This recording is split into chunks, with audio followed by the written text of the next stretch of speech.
Bienvenue dans Quel est le meilleur, le podcast qui explore l'univers de l'image. Photographes, vidéastes, simples passionnés ou professionnels, discutons ensemble des dernières tendances et équipements. Aujourd'hui, le thème sera focal fixe ou zoom. Quel est le meilleur? Salut Flo, comment ça va?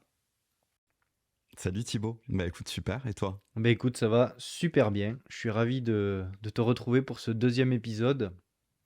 Du... Pareil, ça fait plaisir. Ouais. Comment s'est passée ta semaine? Écoute, ça s'est passé très bien. On est au mois de mai au moment où on enregistre, donc il y a pas mal de ponts, de jours fériés, de trucs comme ça, donc j'en profite pour prendre du bon temps. C'est... J'espère que c'est le cas pour la plupart de nos auditeurs et pour toi-même aussi.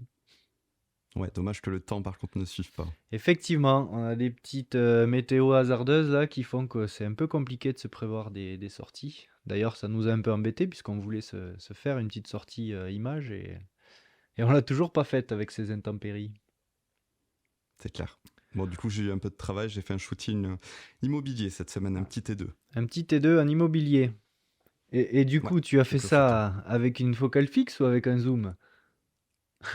Avec un zoom, avec le 15-35 f2.8. D'accord. Bon, mais c'est une très bonne introduction pour le thème du jour, puisqu'on va parler objectif, à savoir, on va se pencher sur la question de la focale fixe ou du zoom. Alors, est-ce que... Gros sujet. ouais, c'est un sujet assez costaud. Mais c'est un sujet qui est très intéressant parce que je pense qu'il y a des avantages et des inconvénients chez les deux. Donc pour les départager, ça sera pas forcément si facile que ça. Même si je te cache pas que j'ai personnellement une petite préférence, mais je vais pas te la donner de suite pour garder le suspense au maximum. J'attends de voir ça. Quelques petites news pour cette semaine? Ouais, on peut aborder les petites news. Est-ce que tu as quelque chose de croustillant pour nous? Oui, sortie de la nouvelle RED Komodo X, du coup, avec un nouveau capteur qui est un peu meilleur en basse lumière, Mhm. qui peut faire de la 4K 120 fps, un port CF Express type B qui remplace la CFast, un module d'alimentation VLOC directement adapté, il n'y a plus besoin d'un adaptateur pour brancher à la place des batteries Canon, Mhm. et toujours pas de filtre intégré, et pour un prix d'à peu près 10 000 euros. Ok, donc un upgrade de presque 4 000 € de mémoire du coup, C'est ça. pour intégrer un petit peu les remarques qu'ils ont dû recueillir des utilisateurs. Je trouve. Ouais, exactement. C'est des petites mises à jour Ouais. qui étaient importantes et indispensables, mais c'est vrai que le prix, en fait, Ouais, peut freiner beaucoup de je monde. trouve que ça fait une jolie hausse de prix juste pour avoir un adaptateur en moins, c'est en vulgarisant, hein, mais et, euh, et un capteur un peu plus sensible. Du coup, il doit gagner peut-être un stop de dynamique s'il est meilleur en basse À lumière. vérifier. Ouais, à vérifier. Pour l'instant, c'est pas vérifié. D'accord. Ouais. Bon, intéressant, Red. Donc là, on est sur Et, des caméras très très haut de gamme, hein, même si la Komodo, c'est ouais. la plus petite de la famille, on va dire. Bah, disons que c'était enfin, à la base une caméra d'action, hein, type Mm, action cam, sauf que ça a été assez massivement adopté par les vidéastes qui sont indépendants ou qui travaillent avec des petites équipes, mm. parce que les images étaient quand même assez spéciales, Eh quoi. oui, oui, clairement. Bon, mais super, super bonne news. Je sais pas s'il y aura un franc succès sur cette Komodo X, mais bon, À on voir. verra ce que ça donne dans des Peut-être au tests ou niveau des. Ouais. des professionnels, ouais, Mm, peut-être au niveau des professionnels qui ont vraiment des clients, une clientèle déjà établie, qui ont l'habitude de filmer à la RED, mm, pourquoi pas? Ça peut leur faire un mm. petit upgrade et faire passer du matos en charge. Ça peut se justifier. Effectivement. Faudra Euh, demander à François si jamais ouais, il est si intéressé. jamais il est intéressé, ouais. De mon côté, j'ai Final Cut Pro qui débarque sur iPad.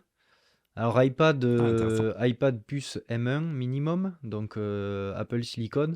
On en a vaguement parlé dans le premier épisode qu'on a fait Mac ou PC, quel est le meilleur, puisqu'on venait d'avoir l'info 10 minutes avant de commencer, comme quoi Apple lançait enfin, parce qu'il y a énormément de vidéastes qui réclamaient Final Cut Pro sur iPad. C'est vrai que ça faisait longtemps. Ça faisait longtemps, moi-même qui fais beaucoup de montage sur iPad, je réclamais ça. Euh, Maintenant, alors, il y a quand même des petites surprises. C'est un abonnement, donc il faut payer 4,99 € par mois pour pouvoir l'utiliser. Et ça, c'est vrai que ça change par rapport à la formule de base qui permettait de l'acheter une seule fois et de le conserver à vie, en fait, Exactement, sur le Mac. c'est ça. Donc sur Mac, j'ai Final Cut Pro. Si je veux l'utiliser sur mon iPad, eh bien, je suis obligé de payer un abonnement mensuel. Alors, ils le font à l'année pour 49 € par an, donc ça fait une petite réduction. Ce qui reste abordable. Après, ça reste abordable. Puis, comme tu disais tout à l'heure, un professionnel qui passe ça dans ses charges, voilà. Mon avis, quand même, c'est. Ouais, dis-moi. Ouais. Et est-ce qu'il y a des Tout à fait. passerelles entre du coup l'iPad et le Mac? Est-ce que tu peux Complètement. Il y a commencer des un montage sur passerelles. l'iPad Alors, il y a et le plusieurs finir sur le passerelles. Tu Mac? peux passer de iMovie vers Final Cut Pro d'un device iOS, donc ton iPhone ou un iPad moins puissant. Et ensuite, tu peux aussi passer de la version Final Cut iPad vers ton Final Cut classique sur Mac. Donc, ils ont fait toutes ces passerelles-là. Ce qu'ils mettent en avant, D'accord. c'est le digital nomadisme, on va dire. Ça permet de travailler sur iPad pour ensuite faire des bascules, etc. Alors, ils ont quand même mis une interface qui est adaptée au tout tactile et ils ont une fonction qui est live dessin avec l'Apple Pencil qui forcément n'existe pas sur Final Cut classique. Donc, on peut faire des animations dessinées. En fait, tu peux faire des Qui dessins permet de faire animés quoi à du coup? l'image, donc incorporer par-dessus ton montage bah, des petits textes, des petits dessins, des choses comme ça qui sont animés, donc qui sont en live, entre guillemets, dessin sur ton montage. Et Et ça, apparemment, l'iPad est oui. capable de le faire sans Alors, aucun problème du coup? est-ce qu'il est capable vraiment? Voilà, le à tester, À tu te tester. doutes bien que je vais tenter un mois ou deux pour le poncer de fond en comble. Je, Alors, ouais, la La sortie c'est sortie est prévue quand? 23 mai, C'est déjà donc live? c'est imminent. Alors, ce sera sorti quand on publiera le podcast, mais ben, en gros, c'est imminent là. Et il y a des fonctions un peu supplémentaires, je demande à tester. Il y a du recadrage live pour faire du vertical sur base d'horizontale. Il y a du masque qu'on peut faire au stylo, enfin au pencil. Voilà, il y a toujours tout ce qui est isolation vocale, etc. Mais bon, Hmm. ils ont essayé de faire une interface un peu plus ludique. Est-ce qu'il n'y aurait pas un avantage de faire certaines tâches sur l'iPad et ensuite d'autres sur Mac? S'ils ont réussi à faire ça, c'est bien. Sinon, bon voilà, j'investirai pas Je quoi. pense, ouais, je pense que Oui, oui, pour oui, les créateurs de pour contenu, ça peut être super un créateur intéressant. de contenu, ça peut être très intéressant. Après, je sais pas si ça vaut le coup d'acheter un iPad M1 juste pour utiliser M1 ou plus, hein, juste pour utiliser Final Cut dessus. Je trouve que ça a un intérêt que si on passe d'un device à l'autre pour commencer un montage et le finir sur un autre en étant mobile, etc. Je sais pas. Parce que Ouais, après, la- l'achat de l'iPad, on en parlait cette semaine, c'est vrai. il peut être Mm, justifié pour mm, montrer des productions aux clients, que ce soit des photos ou des vidéos. c'est ça. C'est vrai que c'est un Bon super voilà, support je pense que pour chacun présenter a des choses, quoi. son. L'iPad, c'est quand même quelque chose qui divise un petit peu dans l'utilisation seule. Donc voilà, est-ce que c'est un support en plus? Est-ce que ça peut s'utiliser seul et ça a un intérêt par rapport à seulement un Mac? À tester. Mais en tout cas, ça fait longtemps que beaucoup de monde le réclamait et bien ils l'ont fait. Donc maintenant, voir ce que ça donne. Qu'est-ce que ça va donner pour les autres logiciels qui sont actuellement moteurs sur iPad, à savoir DaVinci qui est récemment sorti et LumaFusion. On verra. DaVinci, c'est C'est dispo dispo déjà, un peu DaVinci? partout Je dans sais le plus. monde, mais en France, pas encore. Ouais, je sais pas expliquer exactement la raison, Pas en mais France, hein, ouais. je leur ai écrit d'ailleurs parce que je veux le tester. J'ai pas eu de réponse de service support. Ouais, je sais. Je crois que c'est un souci ouais, légal, je sais pas quoi. Bon, écoute, Voilà. on va suivre, Exactement. ouais, on va suivre tout ça avec Oui, attention. sinon on va On s'éparpiller un va peu passer trop au vite. sujet du jour. Euh, Oui, dis-moi. C'est ça. Tu voulais aborder la Alors, moi, je voulais définition. Je sais pas qu'on qu'est-ce que tu fasse un voulais dire petit par là. laïus Dis-moi tout. d'ailleurs, d'abord sur qu'est-ce qui est une focale fixe et qu'est-ce qui est un zoom. Est-ce que tu peux nous expliquer ça Ok, alors on va parler déjà focale. Donc la focale, c'est la distance entre le centre optique et le capteur de l'appareil. Concrètement, dans les faits, ça permet d'avoir un champ de vision qui est différent en fonction des objectifs que vous utilisez.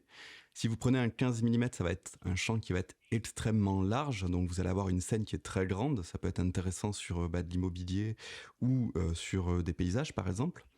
Hmm. Et après, vous pouvez avoir donc des champs beaucoup plus réduits, mais qui peuvent aller beaucoup plus loin. On va prendre un 85 mm par exemple pour les portraits ou un 200, 300, 400 mm pour l'animalier ou pour le sport, ce qui permet de capturer des animaux qui peuvent être très très loin ou des sportifs qui sont au milieu du terrain sur un grand terrain en extérieur par exemple et de les avoir quand même en gros plan sur son image, que ce soit en photo ou en vidéo. Mhm. Et donc la différence entre focale fixe et zoom, c'est que focale fixe, la focale va être dédiée à une distance bien précise. On va avoir un 50 mm et l'objectif ne fera que cette distance-là, 50 mm. Et on peut avoir un 70-200 et donc là en fait on va pouvoir aller de 70 mm jusqu'à 200 mm, ce qui nous permettra en fait de zoomer dans l'image de manière optique du coup et pas numérique pour éviter une dégradation de cette image et pour pouvoir donc grossir en fait le sujet qu'on est en train de filmer ou de photographier. Bien écoute, c'est très clair. Donc si on vulgarise un petit peu, plus la focale est courte, plus on y voit large, mais moins on y voit loin. Et plus la focale est longue, plus on y voit loin, mais moins le champ de vision est large. J'ai rien compris, mais c'est ça. Ça marche. C'est- ok, donc nous, ce qui va nous intéresser, c'est un petit peu ce que ça nous permet, parce que clairement, une focale fixe, ça a beaucoup d'avantages, mais aussi des défauts, et c'est la même chose pour les zooms. Donc, moi, je voulais parler d'abord des gabarits des objectifs, à savoir que en général, je dis bien général parce que ensuite ça va dépendre d'autres fonctionnalités, mais une focale fixe, c'est un petit peu plus compact. Et comme la focale est dédiée à une seule distance, il y a souvent une meilleure qualité de piqué, on va dire. C'est-à-dire que on a plus de définition dans l'image. Le piqué, c'est de la sensibilité un petit peu, mais on a une image mieux définie et on est censé trouver un peu moins de défauts. Après, il y a toute qualité Ouais, d'objectifs hein, selon les gammes de prix, mais à gamme de prix équivalente, on va dire une focale fixe est connue pour être ouais, de c'est ça. meilleure qualité On, optique. on a l'habitude d'en parler, ce qu'on appelle des objectifs prime. Donc, on va avoir Mhm. un 35 mm, un 50 mm, un 85 mm par exemple. Et c'est vrai que souvent, ce sont des objectifs qui sont couverts par un 24-70 par exemple, donc un zoom qui couvrirait cette focale-là. Et pour autant, en fait, on a des bien meilleurs résultats, au moins en photo, Mm. effectivement, sur des objectifs prime, des objectifs fixes, en fait. Sur un 50 mm fixe, on aura donc même une ouverture de peut-être de 1.8, on aura sûrement un meilleur résultat que sur un zoom avec 470, donc réglé à 50 mm et à 2.8. Je sais pas si j'ai été très clair, mais en gros, Si, c'est vrai si. que les focales fixes sont souvent beaucoup plus piquées et beaucoup plus précises, avec moins de défauts optiques aussi Mm. que peuvent l'être les zooms. C'est ça. Alors, sur ce qu'on vient de dire, la focale fixe, vulgairement, elle a tué le game, mais en fait, pas du tout. Parce qu'il y a quand même, il y a quand même la grosse contrainte qu'une fois qu'on a mis une focale, on ne peut pas en changer sur le moment. C'est-à-dire qu'à l'instant où on l'utilise, on est bloqué sur cette focale-là. Oui, exactement. Donc contrainte énorme pour le coup, puisque malgré son poids, sa taille, mais son meilleur piqué, Et souvent, la sa focale meilleure fixe, ouverture aussi, on va pouvoir en parler oui, après, mais bien sûr, bien sûr. Elle a le désavantage d'être dédiée à une seule distance, donc ça peut être gênant dans certaines situations, ça peut ne l'être pas du tout dans d'autres, on va les aborder d'ailleurs, justement. ouais, d'ailleurs, on va aborder les situations après. La focale fixe ouvre un peu plus grand ou permet des ouvertures plus grandes qu'un zoom. Souvent, les zooms, on est autour de f2.8 constant pour les meilleures qualités. Là où avec une focale fixe, on peut aller chercher du du Un 1.2, 5, 2, même un 2 hein, dans du certains cas. 1.2, ouais. Sur un 50 Donc, mm ou un 85 mm, c'est assez fréquent maintenant. effectivement. Et ça, ça c'est vraiment quelque chose qu'on ne retrouvera pas sur un zoom, ou alors quelque chose qui va coûter les yeux de la tête Et et donc, qui est dédié ou qui dans des utilisations bien spéciales. Mais ouais, tout à fait. Pour expliquer l'ouverture, du coup, pour ceux qui hmm. démarrent en fait la partie photo-vidéo, Mhm. l'ouverture, ça va être la lumière qui est captée par le capteur. Donc en gros, plus vous pouvez ouvrir, donc plus en fait le chiffre est petit, on va dire une ouverture à 1.2, plus vous aurez de lumière et donc plus ça sera facile de filmer ou de photographier dans des environnements qui seront sombres. Et ça peut être Exactement. indispensable dans plein de situations, on va les voir après. Je pense, enfin, la première situation qui me tient en tête, c'est le sport en salle, mais on va en reparler. Mais c'est vrai qu'il y a Mhm. plein de moments où avoir une très petite ouverture, enfin une très grande ouverture finalement, ça va être hyper pratique et Mm. indispensable dans certaines situations. Et donc là, on aura des fois des zooms qui seront trop limités en termes d'ouverture et sur lesquels on sera obligé de passer sur une focale fixe en fait. Effectivement, effectivement. Bien, du coup, très bonne transition. On peut parler des situations en particulier. Tu viens d'aborder le sport. Ouais, Je sais que tu es confronté à ça parce que tu aimes bien aller photographier du basket, donc qui est un sport qui se exactement. pratique en salle. Donc là, tu as deux contraintes, c'est qu'il te faut aller chercher des joueurs depuis les gradins sur un terrain. Donc tu as besoin de distance et il y a beaucoup de mouvements. Et l'autre contrainte, c'est que la lumière peut être parfois très faible. Alors, on a deux contraintes principales. Quand on est sur du sport en salle, c'est effectivement le manque de luminosité, parce Mm, que souvent les salles sont mal éclairées. Et mm, après, on a la vitesse, en fait. Et si on veut faire des photos sur des sports qui sont rapides, comme le hand, comme le basket, comme d'autres sports en salle, mhm. il va falloir donc augmenter beaucoup la vitesse. Et en augmentant la vitesse, on perd de la lumière. Ouais. Vitesse Pour d'obturation, compenser, hein.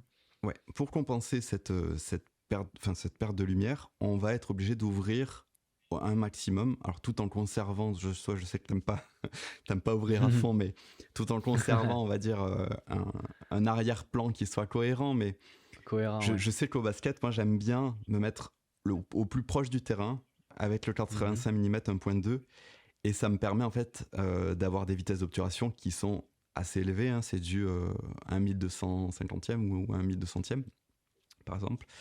Et donc sur ces vitesses-là, j'ai des images qui sont parfaitement nettes, quelle que soit l'action.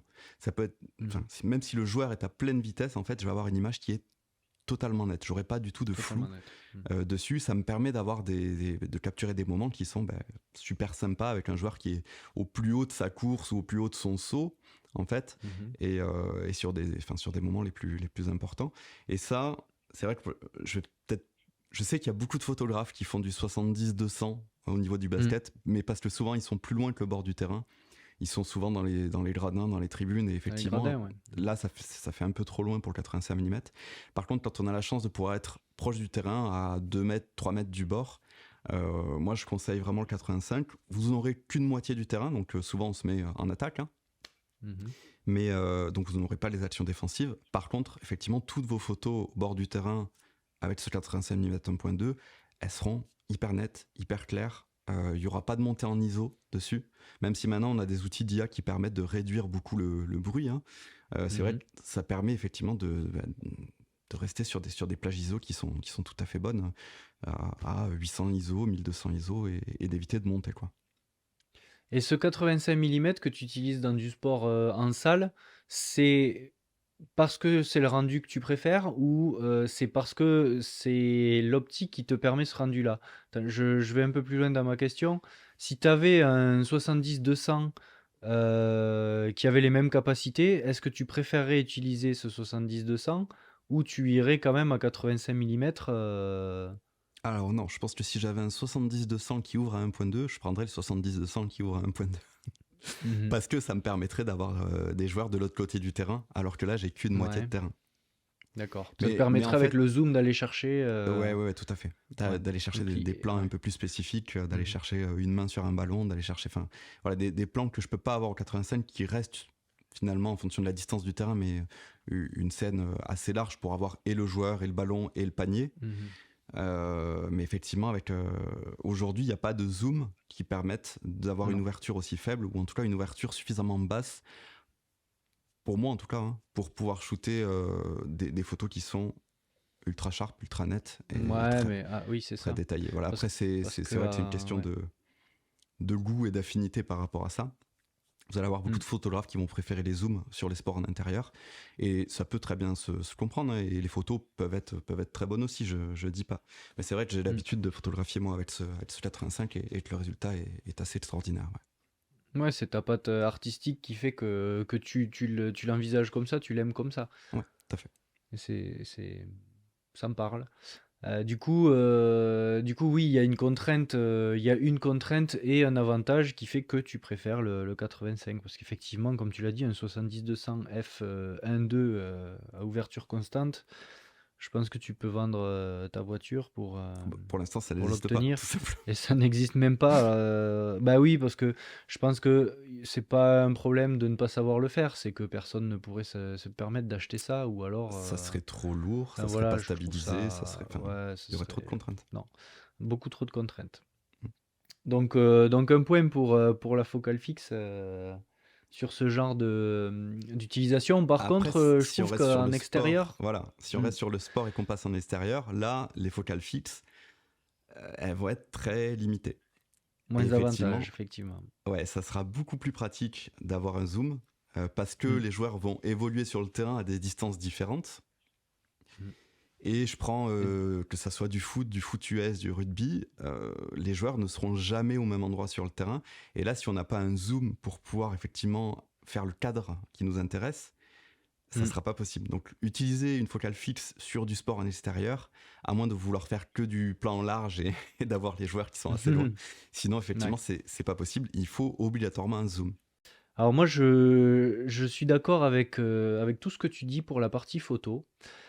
Par contre, pour la partie vidéo, j'ai aucun problème à utiliser un zoom dans une salle. Et les contraintes ne Parce sont pas les que mêmes, bien sûr. les contraintes ne sont pas les mêmes. C'est-à-dire que si on va pas dans une vitesse d'obturation qui est trop haute, en général, on va essayer d'aller chercher un petit peu de ralenti. Donc on va se mettre à 50 images secondes et une obturation à 1 centième. C'est parfaitement lumineux à f2.8, même un peu plus, pour que les images soient nettes, sans monter en ISO comme un jobard et sans Exactement. aller casser un petit peu l'image. Donc moi, sur du basket, pas de problème à aller utiliser un 70-200 ou équivalent, puisque je suis en APS-C, donc moi c'est du 16-55. Mais aucun problème à aller utiliser un zoom pour du basket ou ce genre de sport. Surtout que ça En me permet, vidéo, comme tu disais, d'aller exactement. chercher le cadre que je veux. Ouais. De toute façon, on va en Mm. parler, mais a priori, pour la vidéo, de manière générale, c'est vrai qu'on aura plus tendance à utiliser un zoom qu'une focale fixe. Hmm. Mais on va en Eh reparler dans les bien, différentes ouais. situations.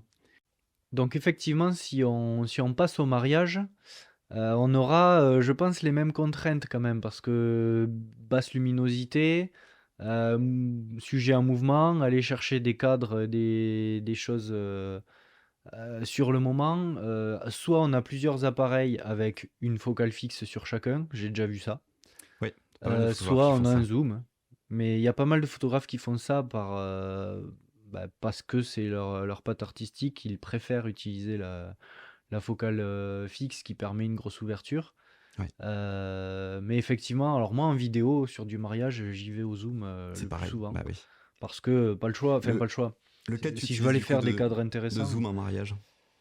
Alors en mariage, j'utilise mon 16-55, donc sur un APS-C, je suis fugiste comme on dit.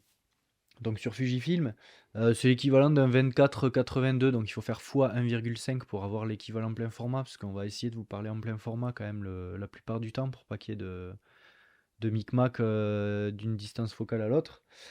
Mais moi, ouais, j'utilise un 16-55 parce que ça me permet de couvrir à peu près tout ce dont j'ai besoin. Après, il faut toujours se déplacer, hein, on a des jambes. Donc on va chercher ce qu'il faut, on zoome, on dézoome, on prend le cadre qui nous plaît, et puis en vidéo, ça fait largement le travail. Ouais, Moi, on je peut sais que t'aimes bien baisser faire en des lumière, gros c'est pas plans grave. sur. J'aime bien faire de très gros plans, ouais, Ouais. j'aime la matière. Non, non, mais c'est important. Je pense qu'en termes Ouais. d'illustration dans les vidéos, c'est vrai que ça rend la vidéo beaucoup plus vivante et beaucoup plus intéressante. Mhm. Et en Effectivement. photo, c'est pareil, t'es plutôt zoom sur les mariages?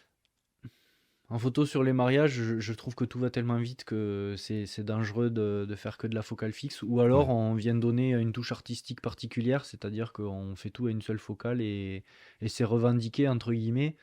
Mais je pense que ça s'adresse à un vidéaste entre guillemets plutôt premium, on va dire. C'est-à-dire qu'il va avoir la particularité d'avoir un rendu qui est connu, reconnu, qui est éprouvé depuis des années. Et ça va être des mariés particuliers qui recherchent un look particulier qui vont aller chercher ce genre de rendu. Sinon, c'est un peu casse-gueule, quoi. C'est facile de rater quelque chose parce qu'on est trop loin, parce que quelqu'un passe devant, parce que voilà. c'est vrai. Quand on a le zoom, on a cette facilité de faire des plus-moins sans focale là, d'un coup de poignet qu'on pourra jamais faire. Enfin, si au moment des alliances, on est en train de changer l'objectif, Raté. je pense qu'on a droit à une brave série d'insultes bien méritées. Raté. Non, moi, c'est vrai qu'en mariage, j'ai un cheat code en fait. J'ai le 2870 f2 de Mhm, chez Canon. C'est une des seules optiques zoom qui ouvre à f2. Il y en a eu mhm. de nouvelles depuis, je crois, chez Tamron, il me semble. Mais c'est vrai que l'optique est extraordinaire parce que, enfin, on pourra en parler après, mais c'est un zoom qui me permet d'avoir le rendu d'un objectif prime, quelle que soit la distance focale. Ouais. Mhm. Donc, Et t'as pas de perte de qualité non, j'ai d'une pas de perte de distance à une autre? qualité en fonction des distances. J'ai des photos qui sont Mhm, ultra piquées, avec aucun défaut dessus optique. Enfin, vraiment, j'ai mhm. vraiment l'impression d'avoir un prime, en fait, que ça soit à 28, 35, que ça soit à 50, 70. Quelle que soit la distance en fait à laquelle je suis, c'est vrai que j'ai un Mm. rendu qui est ultra ultra sharp. L'objectif a ses inconvénients. Le premier, c'est le prix. C'est un objectif, c'est un des plus chers, hein, on va dire sur, Mhm, de la gamme. Ouais. Mm. ouais, mais on va dire sur la gamme hors téléobjectif ultra long, Oui. mais c'est un objectif qui vaut quand même 3500 €, je crois. Mhm. Tu peux t'étouffer, t'as le droit. Ouais, non, Euh, c'est un objectif qui pèse, je vais qui, chercher un verre d'eau. c'est un objectif qui pèse très lourd. Je pense que à main levée sur tout le mariage, c'est vrai qu'à la fin de la journée, il y a intérêt d'avoir quelques épaules quand même pour s'en servir. Et c'est un objectif qui est pas stabilisé, donc c'est vrai qu'en vidéo, il va être peut-être moins pratique qu'un 24-70 classique, quoi. Mm. Donc très bien pour les photos, très bien pour les photos de mariage. Vraiment, enfin, je rate aucune situation, que ce soit les baptêmes, Mm. les mariages. J'ai même fait Oui, tout ce une qui est circoncision. événementiel, on va Enfin, dire. tout ce qui est Mm. ouais, événementiel dans des événements un peu sombres, etc. C'est vrai que cet objectif-là, pour moi, il est magique en photo. Mhm. Par contre, je le recommanderais pas en vidéo. Mais Parce qu'il n'est pas stabilisé parce qu'il est pas stabilisé, qu'il est trop lourd. et qu'il est trop lourd. Même si on cherche un peu de Ouais. poids pour stabiliser justement, il Mhm. manque la stabilisation de l'objectif. Ouais. D'accord. C'est vrai que ça, on l'a pas trop abordé quand on a rapidement parlé caractéristiques au début, mais un zoom n'est pas forcément stabilisé, Ou sauf, focal fixe. enfin Focal voilà, fixe non plus, ça dépend. Enfin là, focal c'est vrai qu'on fixe n'a non pas plus, abordé le mais plus sujet, mais facilement. ouais, on n'a pas abordé le sujet, mais Mais, c'est vrai que chaque optique est différente à ce niveau-là. Il y en a qui vont être bien stabilisées, sûr. d'autres non. Et que ça soit zoom ou focal fixe, je pense pas qu'il y ait enfin, il y en a certaines qui sont stabilisées, d'autres non. Donc, Mm. Il n'y a pas de règle, non, mais il y a pas de effectivement, règle. il n'y a pas de règle, il n'y a pas de problème à ça. C'est des choix techniques des constructeurs, on va dire, hein, pour placer l'objectif dans une gamme de prix ou une utilisation, ou les deux. Ouais, mais chaque optique a, Et chaque optique a mm, son utilisation en fait. Et c'est vrai que c'est ça. enfin, au début, quand vous savez pas trop quoi choisir, vous allez prendre, enfin, vous allez tester, vous verrez effectivement au fur et à mesure Mm, des, des prestats que vous faites, quel est l'objectif le plus adapté et de quoi vous auriez besoin en fait, quel est votre besoin par rapport à la focale. Mais c'est vrai qu'au début, si vous commencez, vous savez pas trop quoi prendre. Et en fait, après, vous verrez que chaque objectif a son utilisation mm, qui est la c'est plus ça. optimale, quoi. Et Et il faut trouver. Ouais. vous aurez vite aussi un objectif préféré que vous utiliserez plus souvent que les autres, Mm. qui ressortira le plus. D'ailleurs, toi, c'est quoi ton objectif préféré? Mon objectif préféré, Enfin, ou ta c'est focale c'est préférée. moi. Peut-être pas ton objectif, mais ta Alors, focale préférée. Ma focale préférée, elle se situe autour des, un peu comme toi, je pense, autour des 85 mm. Cela étant dit, mon objectif préféré que je possède, en tout cas dans les miens, c'est le 90 mm f2, donc de chez Fujifilm, Qui qui est te un fait un équivalent équivalent 135, ouais, 135 135, ouais. mm. Mm. Ça va loin, hein, mais c'est une perle. Je sais pas comment l'expliquer. De toute façon, souvent, je pense qu'on ne sait pas vraiment expliquer pourquoi on préfère une optique à une autre, mais elle a un rendu vraiment me fascine, quoi. Il y a un truc dans cet objectif. Il est connu pour ça, hein, mais je sais pas forcément l'expliquer En, vraiment, mais en vidéo aussi ou et- uniquement en photo?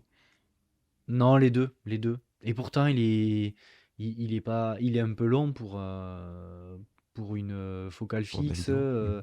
Il décontraste un tout petit peu, mais c'est ça qui fait son charme, je trouve. Vraiment, ça fait un équivalent 135 pour du portrait, je trouve ça phénoménal. Alors, il y en a qui vont me dire que c'est trop, mais je l'adore. C'est pas celui que j'utilise tous les jours parce que c'est une distance assez longue, mais c'est mon préféré en tout cas. Mm.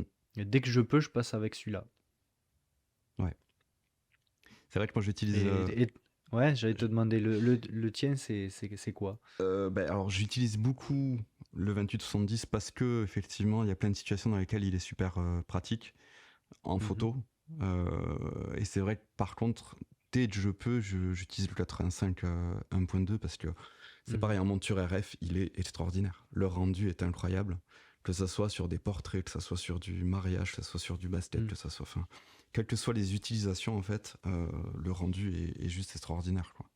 Après, en Ouais, vidéo, pas forcément, parce on n'aura pas les mêmes.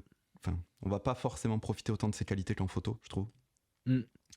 Mais et en plus, il est pas stabilisé non plus. Mhm. Ouais, Par tu contre, fais très bien d'en parler. ouais. Parce que je voudrais enchaîner après, je te laisse finir, mais Par contre, effectivement, sur la partie photo, il est juste incroyable. Donc, dès que je peux ouais. l'utiliser sans avoir de contrainte de distance, c'est vrai que je l'utilise Mhm. prioritairement par rapport aux autres. Mhm. T'as dit quelque chose qui est très intéressant, c'est que pour un photographe, il est fabuleux par rapport au piqué. Pas que Et ça. ça, c'est quelque Enfin, chose oui, entre guillemets, par rapport au piqué, il y a énormément piqué, le d'aspects. bokeh, le rendu, enfin, il y C'est a ça. plein C'est d'éléments. vrai qu'il a un bokeh un peu particulier, d'ailleurs. Par contre, en vidéo, on va pas forcément chercher un piqué maximal. Tout à fait. D'ailleurs, on utilise de plus en plus, alors il y a une pseudo-mode aussi, donc il faut faire attention, mais le piqué, c'est pas quelque chose qui est ultra recherché en vidéo. Quand c'est trop sharp, c'est un petit peu dérangeant. Et c'est pour ça que c'est pas si grave s'il y a des objectifs qui sont pas piqués maximal. On aura même tendance à dégrader un petit peu le piqué si on peut, parce que on cherche une image un peu plus douce. Tu Sinon, réduis la net... c'est un peu. tu réduis la Ouais, ça netteté dans m'arrive. tes vidéos? Ça t'arrive? Je réduis pas toujours la netteté, en tout cas pas au centre. Par contre, ça m'arrive de mettre un peu de blur sur les extrémités de l'image. D'accord. Parce que il y a plusieurs choses. Ça permet de se concentrer sur le sujet. L'image est un peu plus piquée, enfin, est plus nette. Parce que piquée, j'aime pas sur la vidéo, mais est un peu plus nette au centre ou à l'endroit où tu veux mettre en valeur ton sujet. Et le blur que je vais rajouter, qui est très très très très léger, hein. Je sais même pas si tu le verrais si je te le disais pas, mais ça permet oui, de détacher un petit peu ces deux bases de l'image, quoi. Le sujet que je mets en valeur et puis ce qui est autour, surtout avec le mouvement, etc. Ça peut permettre aussi d'annuler des petits effets de rolling shutter, de choses comme ça. Donc voilà, mais je la dégrade pas forcément énormément. Mais c'est vrai qu'aussi, je suis certain que si j'avais ton 85 avec le piqué qu'il a, j'aurais envie d'y mettre un filtre, un huitième dessus en mist pour adoucir un peu. Ouais, je comprends. J'en suis convaincu. D'ailleurs, c'est ce qui m'arrive avec le 1655 que j'ai. Des fois, le piqué est trop fort, j'adoucis un petit peu. Mais ça, c'est clairement, c'est complètement subjectif, hein. Il y aura des gens qui adorent ça. enfin voilà, ça dépend de ce qu'on fait aussi, hein. Si on part sur du contenu qui est, destiné à, je sais pas moi, du vertical pour des réseaux sociaux, on va piquer au max parce que l'image elle sera dégradée quand on va l'uploader sur ces plateformes, donc 0 problème. Par contre, dès qu'on est sur quelque chose où on maîtrise le format d'export, le format de diffusion et cetera, je je il faut maîtriser la douceur de l'image, enfin le niveau de piqué que l'on a sur la vidéo. Justement, il y a des optiques dédiées à ça, que ce soit des optiques ciné, des optiques anamorphiques. On va en Mmh parler, mh. alors ça sera notre dernier chapitre du jour. On va finir, si tu veux, sur les Mmh. utilisations, si tu veux bien. Du coup, Bien peut-être sûr. en mode plus rapide. La Oui. fiction, pour toi, objectif, objectif fixe Ah ou zoom? bah, de toute façon, je vais te répondre, à part les 2 cas qu'on a évoqués avant, moi je vais être un focal fixe, pour tout le reste, je crois. Parce que j'aime trop ça. Donc, je qu'est-ce qui pourrait nous rester Les sur voyages? du paysage? Ah ouais, alors les voyages, c'est le cas particulier parce que j'ai pas envie de m'encombrer, donc je vais en prendre qu'un seul. Du coup, zoom? Et je pense que c'est le cas de beaucoup, donc je prends un zoom polyvalent et en avant. Ouais. Quand c'est personnel, hein, Ouais, oui, tout à fait. si c'est un docu sur un voyage ou enfin, tu vois, Ah bah là, de toute quelque chose façon, on prend le qui est sac à dos financé, complet. là, on va voilà, on prend le temps, de faire ses prises, on prend le temps de filmer, voilà. S'il y a pas de contrainte sur l'instant et ça se reproduira pas, bon moi, je crois que dans tous les autres cas, je vais aller sur une focale fixe parce que l'ouverture, parce que la qualité optique, l'encombrement, c'est voilà, il y a trop de choses. Souvent, le bokeh est un peu plus joli. C'est très subjectif, mais le bokeh est un peu plus joli sur des focales fixes. Je trouve que comme la qualité optique est meilleure, ça se voit, ça se ressent. Donc il y a quelque chose dans ces optiques-là. Donc même, Donc même en vidéo, hein, du coup. en vidéo, si c'est pas de événementiel ou sport, et encore sur du sport, je peux faire que de la focale fixe. Mais si c'est pas événementiel ou sport, je vais sur de la focale fixe dès que je le peux. D'accord. Donc toi, au global, tu préfères quand même la focale fixe. Moi, je préfère ça. Bon, Même moi aussi. si au final, ce que j'utilise le plus, c'est pas une focale fixe parce que il D'un point de vue faut praticité, être ouais. voilà, d'un point de vue praticité, et que j'ai quand même la chance d'avoir un 16-55 qui est connu et reconnu pour être extraordinaire. Donc j'ai cet avantage d'avoir cette optique-là qui est quand même très très bonne, mais sinon quand même, ouais, je sais pas vraiment expliquer, c'est vraiment du ressenti, c'est un gros gros feeling sur les Ouais. sur les optiques focales fixes. Bah, je t'avoue que en objectif, donc j'ai le 15-35 2.8 que je viens d'acheter justement pour la presta immobilière de cette semaine. Mhm. Ouais. C'est un peu un achat par défaut parce que sinon, si j'avais pu, j'aurais acheté le.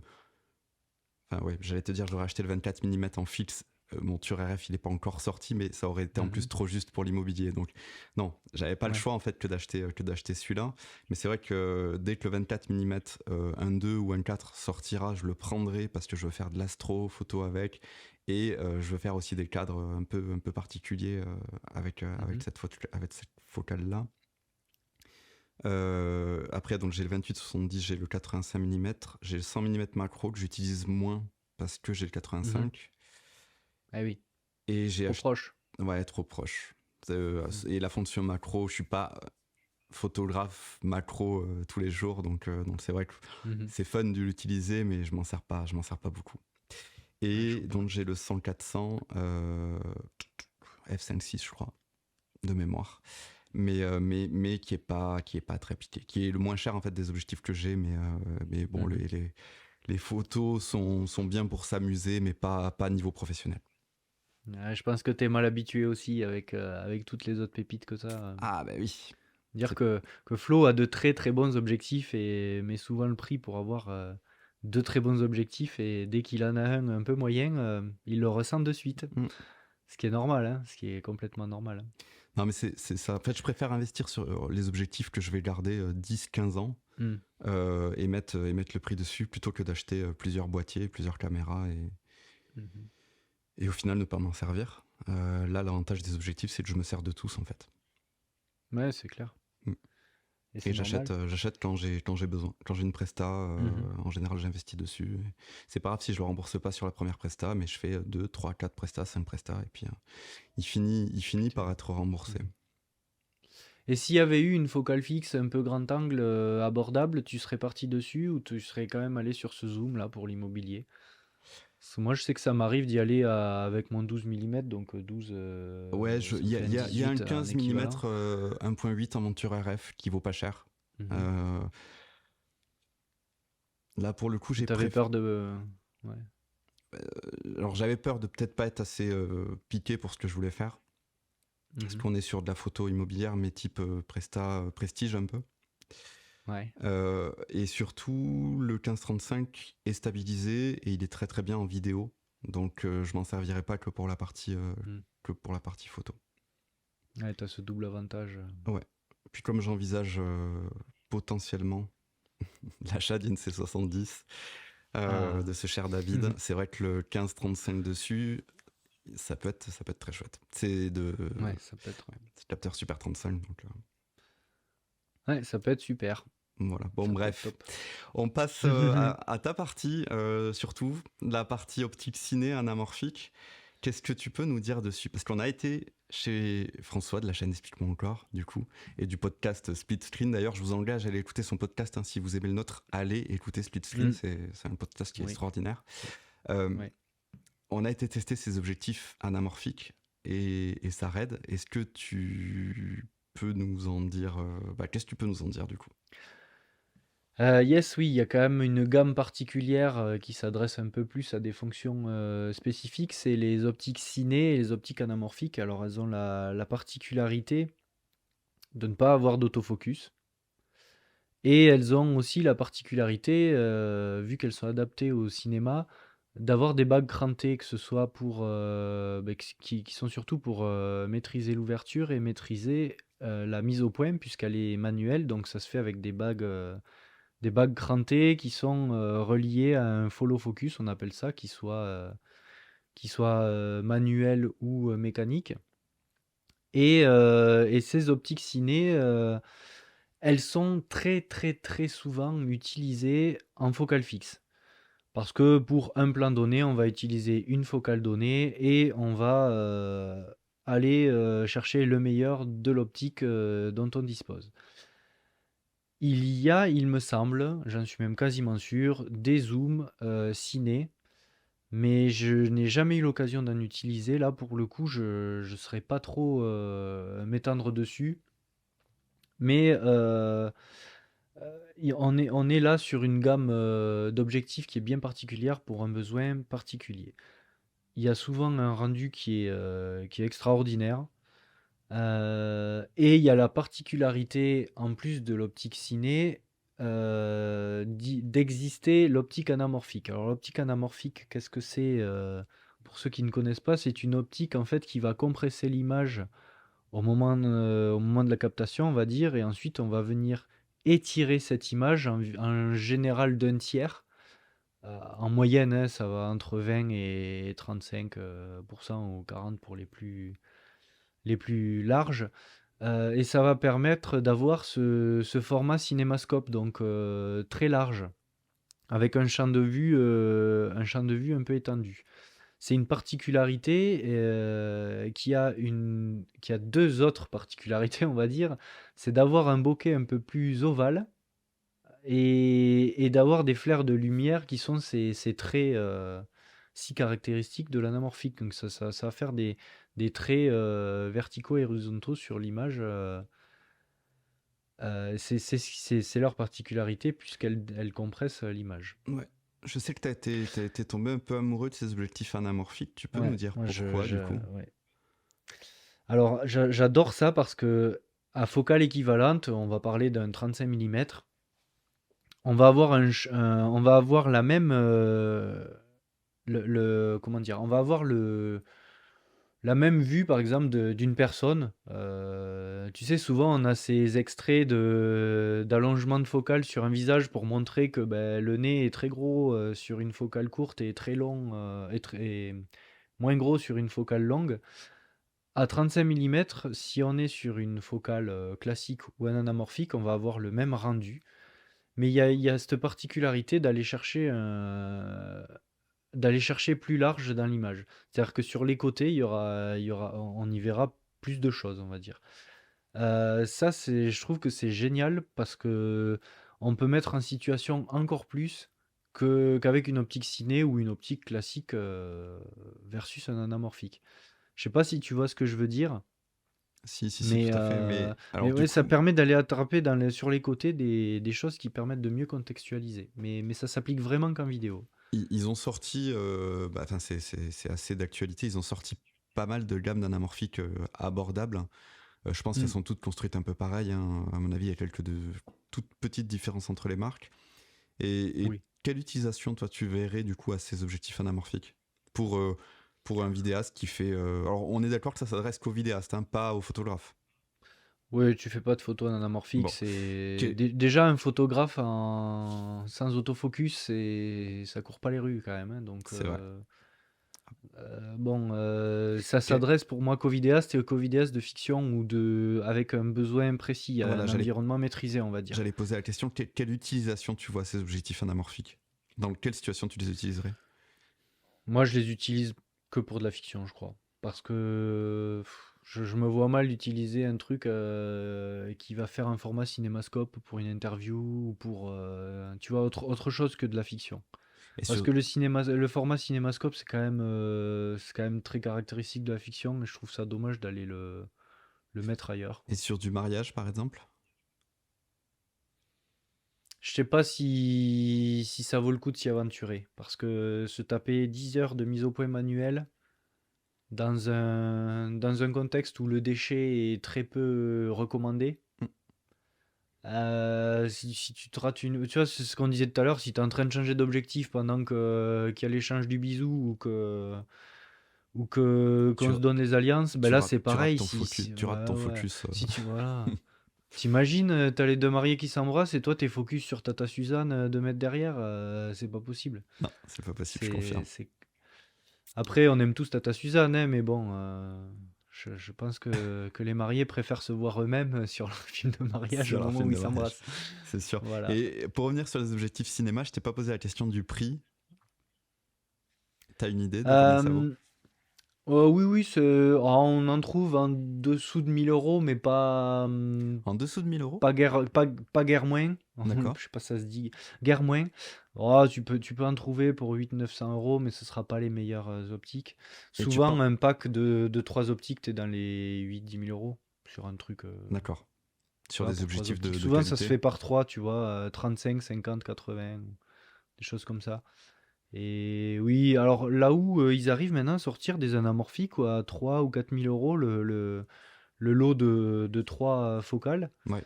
Et je trouve ça super intéressant, ça devient quand même assez abordable. L'optique ciné, c'est un peu plus, un peu plus cher. Enfin, souvent, en tout cas, c'est ce que j'ai remarqué.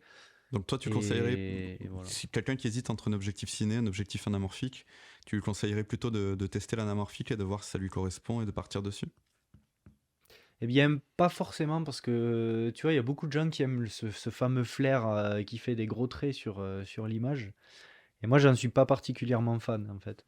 Je trouve ça sympa quand c'est discret, mais quand c'est abusé, que ça fait un énorme trait en plein milieu, j'ai un peu de mal. C'est ce qui me freine un tout petit peu à vraiment y aller à fond dans l'anamorphique, parce que tu vois, ça me dérange un peu d'avoir ce risque de me taper un énorme trait en plein sur le sujet qui m'intéresse. Ah, et tu maîtrises ta lumière en général hein, sur une utilisation pareille, hein. Mais je sais pas, je pense qu'il vaut mieux commencer par de l'optique ciné pour ensuite aller chercher des choses en anamorphique. Il y a de très belles choses qui se font en optique ciné. On n'est pas obligé d'avoir une optique anamorphique pour aller faire des fictions de qualité, hein. Il y a énormément de films ou de séries. Et là, tu me piégeras pas parce que j'ai préparé ta question. Par exemple, Peaky Blinders, qui ne sont pas filmés à l'anamorphique. Ou pas tout. D'accord. Et dernière question, pardon, sur l'optique ciné. Quelqu'un qui est Oui. opérateur solo, du coup qui filme seul sans avoir personne pour l'aider sur le focus, etc. Optique ciné justifiée ou pas, en sachant que bah, ça a les contraintes effectivement d'une focale fixe, avec en plus la contrainte de ne pas avoir d'autofocus. Tu parles à quelqu'un qui fait quasiment tout en focus manuel donc, et seul. Donc je vois aucune contrainte à ça. Moi, je préfère ça. Ça peut être fastidieux, mais C'est un apprentissage. en général, oui, déjà c'est un apprentissage. Et puis, encore une fois, on parle d'optique qui s'utilise dans un environnement maîtrisé. Si tu dis à ton acteur ou de se déplacer d'un point A à un point B, tu vas avoir fait déjà une scène ou deux à vide pour checker ton focus, comment tu vas le faire, etc. Quand tu vas déclencher le rec, le mec il va faire ce qu'il a à jouer, tu vas le suivre parce que tu as préparé ta scène. C'est pas, tu vois, c'est pas absolument de l'instant T, là de suite, ah t'as raté, c'est trop tard. Tu peux refaire. Donc tu vas t'appliquer sur la scène en question et ton focus il sera bon. Ouais, c'est vraiment des utilisations particulières. Tu peux pas l'utiliser Ah, c'est très très très lors particulier. d'événements, de choses comme ça, Non. d'événementiels, de concerts, de... Mm. Tu Sur de peux. l'interview, du reportage, sans problème, je pense. Mhm. Est-ce que ça a un réel Tu vois, intérêt? Je suis pas sûr. le rendu, Le rendu. le rendu. Ok. Bon, et encore faut-il avoir des Mais clients bon, effectivement hyper exigeants, peut-être sur le ouais, c'est ça. rendu pour aller Mm. investir sur des optiques comme ça. Mm. Est-ce que tu sais, petite question, pourquoi sur les optiques ciné on parle d'ouverture à T quelque chose et non pas à F? Alors, je l'ai su, je l'ai lu, mais là de tête, Tu non, l'as eu je su? serais incapable de donner une Oui, définition. parce que on peut se poser la question. En fait, moi, en préparant un petit peu là, je m'étais penché dessus et en fait, il y a deux particularités sur les ouvertures. On les mesure en F ou en T. À savoir que F, c'est une donnée constructeur qui est pas approximative, mais mesurée de par les caractéristiques de l'objectif. Alors que l'objectif à T quelque chose, c'est quelque chose qui a été mesuré et c'est mesuré pour chaque objectif qui sort de l'usine.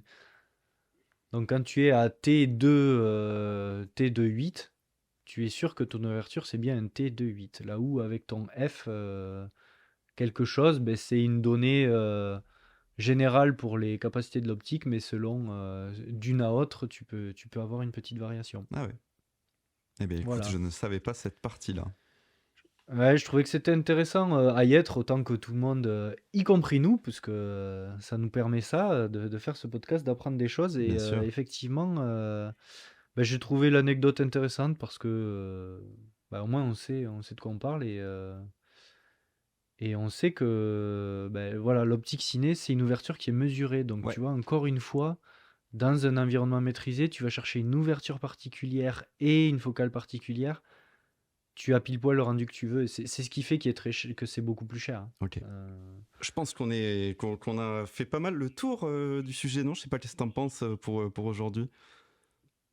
Mais écoute, oui, je pense on a exploré tout ce qu'on pouvait. On peut toujours aller plus loin, mais je pense que c'était largement suffisant. En tout cas, je pense que notre avis est plutôt commun, on va dire, et plutôt partagé. Si tu me C'est rattrapes ça, si je dis une bêtise, mais je pense qu'on préfère les focales fixes, mais que dans l'utilisation d'une prestation ou plaisir, hein, on va aller chercher souvent ou de temps en temps un zoom parce qu'il a les capacités et les caractéristiques qui font que ça nous arrange. exactement. Même si on préférerait le rendu d'une focale fixe. Ah, si on pouvait avoir peut-être 3 appareils scotchés sur nous et échanger au fur et à mesure, pourquoi pas.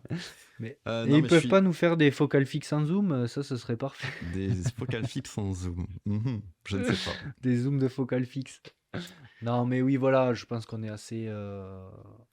On a un avis similaire Ouais, là-dessus, et je pense qu'il y a beaucoup de monde qui nous rejoindront là-dessus. on n'a pas parlé des gros téléobjectifs. Juste un mot rapide, très très rapide Ouais. dessus. Mhm. Notamment chez Canon, sur la gamme RF, ils sont en train de... Donc ils ont sorti un 100-300 f2.8 qui remplaçait un objectif EF qui était en 300 mm fixe. Ce qui est très très bien pour ceux qui l'utilisent, parce que c'est vrai que ça leur donne beaucoup plus de flexibilité, que ça soit en sport ou que ça soit en animalier. Et ils ont prévu, en tout cas c'est dans les rumeurs, un RF 200-500 qui viendrait remplacer un 500 mm fixe. Et là aussi, donc ça serait un F4. Hein, et là aussi, effectivement, ça devrait être une superbe optique et surtout très polyvalente. Donc je pense que ça, les amateurs, les professionnels, hein, parce que vu le prix des optiques, c'est plus de l'amateur, là c'est du professionnel. Mais les professionnels de l'animalier ou du sport seront, je pense, ravis de passer sur un zoom sur ces focales-là, sous réserve bien sûr que les qualités optiques soient conservées, que ce soit en termes de piqué, d'homogénéité, des défauts optiques, etc. Ah, je pense que quand même, ils vont faire le travail, je leur fais confiance. Mais ouais, 200, 500, t'as dit? 200-500 À F4, F4? ça va être Ouais, une très très belle optique. ouais, ça commence à causer sérieux là quand Hmm. même, hein. Mais bon, reste à voir le C'est... prix. Mm. C'est possible que ça vaille Ah le oui, prix oui. d'une petite voiture. Hein. C'est possible. C'est possible. Écoute, on fera du vélo. C'est bon Oui. pour la planète. Non, il faudra voir si on peut le rentabiliser, mais je suis pas sûr. Ouais, à voir. Bon, en tout cas, merci à tous de nous avoir suivis aujourd'hui. Écoutez, c'était un plaisir d'être avec vous et merci de nous écouter. On est présent donc sur toutes les plateformes de streaming. N'hésitez pas à partager notre contenu si vous avez aimé ce que vous avez écouté aujourd'hui ou si vous avez aimé ce que vous avez vu aujourd'hui sur YouTube. Je sais pas, est-ce que si tu veux conclure du coup, Thibaut? Mais écoutez, je pense que tu as tout dit. On se dit à très bientôt pour un prochain épisode. Et puis d'ici là, faites-vous tous plaisir à faire de belles images. Et dites-nous en commentaire, vous, ce que vous préférez, focal fixe Et ou oui. zoom. N'hésitez pas aussi. Allez, à bientôt tout le monde. Ciao, ciao. Allez, salut, ciao ciao.